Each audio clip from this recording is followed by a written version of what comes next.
What do you think overall about the performance of your team? Yeah, we did okay. The areas that we need to get much better at are our transition defense. And tonight we gave up a lot of second chance opportunities, and a lot of that's probably due to the fact that we have some of our key big guys out. And Jordan Hill's a great rebounder. Dwight's obviously the best rebounder in the league. I felt like the young fella Sacre comes in and does a fantastic job for us, with his size. But still, we have some bigs out that we need to.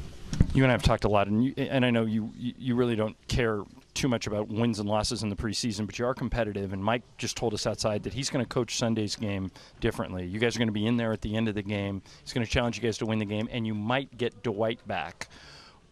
Does that get you your blood pumping a little bit more to kind of see what the car drives like with regular situations on Sunday? Yeah, well, we get a chance to kind of play the game through and, have our full roster out there. We need to get Jordan back, but in terms of the starters, we have our full starters out there and get a chance to get used to our rhythm and, how we play against, another defense outside of competing against each other every day. I mean, it's hard to say right now. It's hard to say. For example, I know you think a lot about defense. You're a great defensive player. He's right there with you and maybe even better, right?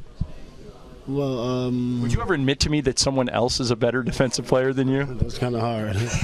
But he is definitely a great. If anybody is, it might be him, right? He's a great defender, and he's definitely a dominant shot blocker, a dominant defensive rebounder, dominant presence, dominant shot changer.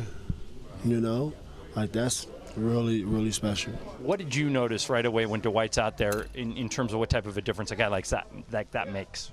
Well, I mean, we're talking about probably the best center in the game, so he's going to make a huge impact at both ends of the floor.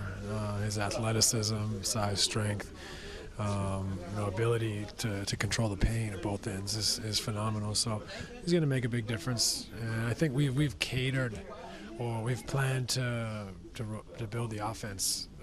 It's a power game. It's a game that is inside out. And I think it's not as sweet when you don't have that big body down there. So that'll help everybody a lot as well. This will be great for us as a team to try to challenge ourselves in the preseason, which is what we're going to do the next game.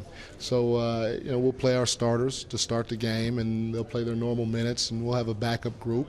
And then our starters will start the second half, and then they'll play at the end of the game. See what happens. A certain Jelly Bean turned 58 today, and he was courtside with what looked like a small army of Bryants. Yeah, we had the whole crew here. It's his birthday today. He's a young 58, so it feels good to have him there. Obviously, I've been watching me develop for a long time.